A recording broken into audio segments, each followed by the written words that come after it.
15 minutos e um café. Um conjunto de conversas curtas com dois convidados. Um tempo de pausa para refletir e analisar. Olá, Henrique. Olá, Mário. Mais uma vez, agora já aqui num contexto um bocadinho diferente. Já com cheiro a férias, é verdade, manga curta, um sol já que se mostra. Um café verdadeiro e não no nosso cenário. Um cafezinho daqueles tirado das eternas máquinas, não é? Olha, eu gostava que falássemos de Pierre Bourdieu. Ele é um sociólogo, mas que deu grandes contributos para a educação. Olha, o que é que tu achas? Eu acho que faz todo o sentido. Nós estamos agora também já em final de ano letivo e, quer se queira, quer não, acabamos por ter de falar dos exames, da seleção para a universidade dos nossos alunos. Eu acho que o Pierre Bourdieu é um dos pensadores que mais nos pôs a pensar exatamente o que é que a escola deve ser, não é? Enquanto espaço quase de seleção e de contrariedade ao registro social. Olha, é um dos meus autores favoritos em termos de... porque me põe a pensar neste papel social da escola, não é? No fundo, o que é que a sociedade também espera da escola e logo, o que é que nós estamos a fazer enquanto escola? Se realmente estamos atentos à questão da diversidade e da diferença, ou o que é que se está a fazer? Eu acho que era importante, antes de mais, começarmos aqui um bocadinho ao contrário do que nós temos vindo a fazer. Nós temos vindo nas últimas conversas a falar de pedagogos e de pensadores da educação, alguns deles já com mais de centenas de anos, não é? O Pierre Bourdieu não, ele é praticamente um contemporâneo nosso, ele morreu há 20 anos. No início deste século, há 20 anos, justamente. E é importante perceber que ele não vamos muito lá atrás para perceber a influência que ele teve na escola. Sim, ele nasceu em 1930, não é? Na França, é francês. E teve grande influência enquanto pensador nos finais da década de 60. E para mim, uma das principais questões é justamente aquilo que ele chama a indiferença à diferença, não é? Indiferença à diferença. Porque ele considera que a escola perpetua as diferenças, no fundo, das classes sociais, se assim lhe quisermos chamar, ou seja, os mais beneficiados continuam a ter vantagem na escola. E passados não sei quantos anos, e como dizes, ele morreu há 20 anos, continuamos a ter esta dificuldade na escola, porque se formos ver os nossos alunos com a ação social escolar, filhos de pais menos escolarizados, continuam a ser aqueles que mais dificuldades continuam a ter na escola. Incrível, não é? Por isso te dizia também um bocadinho que neste final de ano, quando nós falamos desta questão do que é que a escola deve de facto, e quando estamos quase tão centrados naquela ideia de ir para a universidade, isto acaba por ser assim um espelho da nossa sociedade, não é? O modelo escolar baseado na orientação para a universidade, sendo que, e aqui o Bourdieu clarifica muito esta ideia, a universidade é uma espécie de grau à porta para mudar o hábitos, não é? Que é um conceito central no Pierre Bourdieu. O problema, na minha perspectiva, é que a escola não dá atenção a esses hábitos. Ou seja, nós, na escola, continuamos a privilegiar uma cultura, a cultura das elites, digamos assim, não é? Portanto, nós, vamos para o campo da literatura.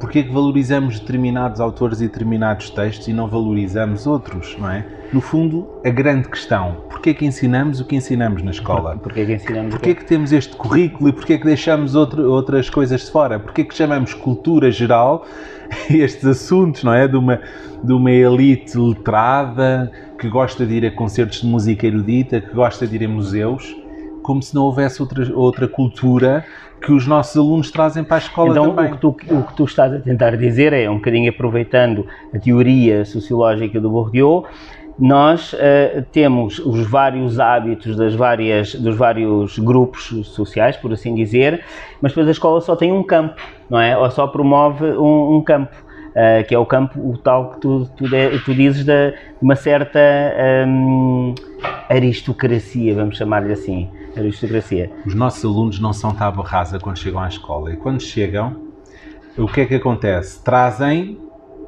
a sua cultura, não é? Se são pessoas, se estou a pensar, por exemplo, nos nossos alunos de Enxara do Bispo, não é? Que são grandes alfaceiros ali da freguesia, seguramente que os nossos alunos saberão muito da cultura da alface, não é? Absolutamente. Por que razão é que a escola não há de ligar nada a essa informação, a esse saber? Também é um saber, não é? Também é uma cultura, também é um conhecimento. Até porque privilegia outros e esse não usa sequer. Quer queiramos, quer não, e por mais que digamos o contrário, provavelmente uma grande maioria dos alunos que nos chegam da Enxara do Bispo ou do Gradil acabam por estar lá, serem locais, não é? E no fundo, se a escola conseguir pegar no que eles sabem, dar-lhes mais ferramentas para eles melhorarem as suas competências naquela área, se calhar até podemos efetivamente observar um desenvolvimento de facto. Não é? Mas não, o que nós fazemos o que a escola faz, de certa forma, é tirá-los daquele contexto para lhes dar... Por isso é que eu gosto muito deste autor e acho que todos os professores e todas as pessoas que se interessam pela educação escolar deveriam lê-lo, porque ele nos confronta até, chega ao ponto de dizer que o fracasso escolar, o insucesso escolar é construído pela própria escola, na medida em que perpetua a valorização de uma cultura mais letrada e mais erudita. Não estamos a falar em facilitismo, estamos a falar de perguntarmos por que razão é que a escola tem um determinado currículo, valoriza determinadas aprendizagens e há outras aprendizagens e há outros saberes que não valoriza. Que muitas das vezes são os desse território, não é? São aqueles que emergem do local onde a escola está. Exatamente, por isso esta indiferença à diferença é que faz com que haja alunos que começam logo em tenra idade a não conseguir ter sucesso, a ter algumas dificuldades, a ser fracassados, e depois a escola continua a ter isto. A avaliação ainda continua a ser muito vista nesta perspectiva da classificação e da segregação, não é? E portanto levam um selo de inadaptados e de fracassados. De incapaz, não é? Incapaz. Antigamente ouvia-se muito, meu filho não serve para a escola, não é? Hoje não ouvimos isto, até porque felizmente a escolaridade é obrigatória, mas que colocamos esse selo em muitos dos nossos alunos, colocamos. Não o dizemos, mas provavelmente não o dizendo acabamos por ter um comportamento nesse sentido, não é? E pegando agora no último grande dinâmica que nos é trazida pela teoria já falámos do hábitos, do campo, e do capital, porque o capital está lá, não é? O capital é o daquela comunidade, é o daquele conjunto, é daquele grupo, e nós também não aproveitamos isso, porque de alguma forma a escola também não conhece esse capital. Eventualmente, até porque se nós pensarmos, há determinados comportamentos próprios de determinadas classes, determinados grupos sociais, por exemplo, já disse há pouco, o ir a um concerto, o visitar os museus, o ler, né?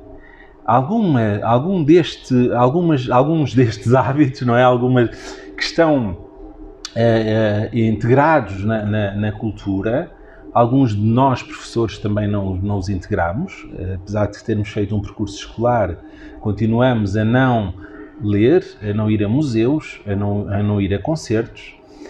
E a escola está a fazer um trabalho, chega ao final da escolaridade obrigatória com 12 anos de frequência obrigatória, e o que é que acontece? Continuamos a passar um conjunto de informações, é um verdadeiro tsunami informacional, mas estes valores, esta cultura, continuamos a não a passar. Portanto, na minha perspectiva, este autor é muito rico porque nos põe em confronto com o modelo de escola que temos. A mim interessa-me sobremaneira porque me faz pensar porque é que temos determinadas disciplinas no currículo e não outras, porque é que dentro de cada disciplina temos determinados conteúdos e não outros. E quem é que decide o currículo, afinal de contas, não é? Mas eu ia chegar aí perguntando-te, até porque tu tens um papel aqui no nosso agrupamento, mas que tens se calhar uma perspectiva que muitos dos professores não têm. Como é que a escolha dos professores poderia influenciar este desiderato da escola? Ou seja, como é que a escola se pudesse, de certa forma, ter os professores dessa comunidade, seria uma mais-valia, ou que a conhecesse, pelo menos? Olha, essa questão é altamente polémica e depois temos as nossas estruturas de classe, as associações profissionais e os sindicatos que nem sequer abrem a janela para o debate. De qualquer das formas, mais cedo ou mais tarde teremos que ser confrontados com esta questão de pensarmos se queremos seguir um determinado projeto, que profissionais é que queremos para fazer aquele projeto, não é? Se nós nos afirmamos mais ou queremos valorizar mais determinadas áreas, como é que podemos ter recursos humanos para fazer esse trabalho nessas áreas? Agora, creio que ainda não é chegado esse momento, creio que não há ainda abertura por parte de quem nos representa, temos uma cultura muito de normalização, não é? Temos um currículo que é nacional, temos um modelo de escolaridade muito igual para todas as crianças e jovens, independentemente da região do país onde vivem, independentemente das famílias de onde provêm. Continuamos a ter uma estrutura muito nacional, com prós e contras, porque há uma identidade cultural nacional que é importante preservar, obviamente, temos um património histórico riquíssimo que é preciso preservar, mas depois também nos devemos questionar o que é que há do local. Mas também há um local, não o que é que há do local, exatamente. Que há uma localização. Necessariamente iremos questionar-nos muito em breve sobre essa realidade, até provavelmente a escassez de professores nos vai confrontar com a necessidade de pensarmos em algumas dessas questões. De qualquer das formas, o que eu acho que ainda estamos muito longe de conseguir é a verdadeira escolarização, a escola para todos, ou seja, nós realmente já temos todos na escola, é obrigatório andar até o 12º ano, fazer os 12 anos de escolaridade, ou até aos 18 anos, porque se houver retenções podem não chegar a fazer o 12º ano, mas têm até aos 18 anos de idade. Temos todos no sistema, e bem, só que ainda não estamos a conseguir assegurar o sucesso, as aprendizagens de todos. Não estou a falar de facilitismo. Nem estamos a falar do sucesso académico que é visto como entrada para a universidade, que é tal, diria Bourdieu, a possibilidade de alterar o campo, não é? Alterar ou mudar de campo.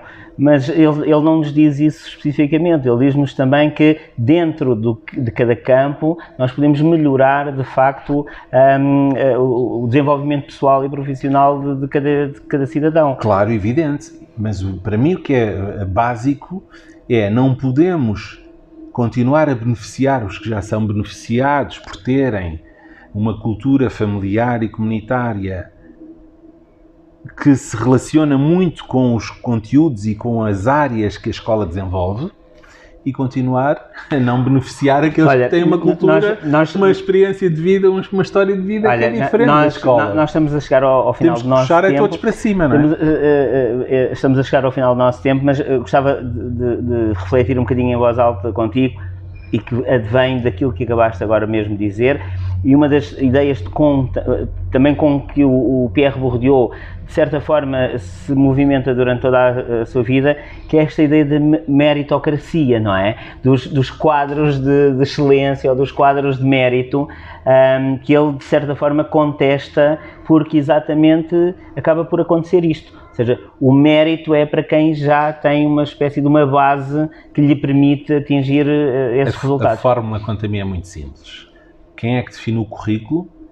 São as pessoas que têm influência, não é? São os poderosos, desde logo a classe política, portanto... Os informados têm acesso à informação, os universitários, portanto, os políticos. São esses que já têm o poder, que influenciam e que nos orientam para termos o currículo que temos. E que não tem que ser este, até porque não foi sempre assim, não é assim em todos os países. Portanto, esta é uma decisão concreta, específica, deste momento em Portugal. Ao escolhermos este currículo e não outro, e ao não valorizarmos e até desprezarmos as outras culturas, os outros saberes que não fazem parte deste, que não se encaixam, que não se relacionam com este currículo, nós estamos a perpetuar que aqueles que estão menos favorecidos comparativamente com esta classe mais erudita, estamos a manter este desnível, não é? Portanto, estamos então sempre... a escola não funciona como o tal elevador social que acaba por ser um apanágio dos políticos, dos governantes. O Rodeou morreu há 20 anos, mas eu acho que não. Ainda não temos. Acho que não. Ora, deixa-me só dizer o seguinte, eu acho que não se esgota, o Bourdieu e esta teoria social não se esgota numa só conversa. Eu faço-te um desafio, acho que podíamos também, numa próxima conversa, repegar no Bourdieu, mas vendo também a forma como ele pode ter influência em alguns modelos pedagógicos que temos vindo a escolher em Portugal. Acho que é uma boa ideia partir aqui um bocadinho desta ideia de como é que está montado, de certa forma, a estrutura escolar. Fica combinado. E como dizias que já cheirava a férias, sugiro mesmo que se faça uma leitura, que se leia ou releia este fantástico autor. É importante fecharmos dizendo que os professores são os menos culpados disto tudo, não é? Mas, se estivermos atentos e se lermos Bourdieu, eventualmente teremos uma posição diferente nas nossas salas de aula, nos órgãos de administração escolar que ocupamos e acredito que é possível podemos fazer contribuir para alguma mudança. E diferente. Ora, o nosso cafezinho chegou ao fim mais uma vez. Como é tradição. E até setembro. Até setembro.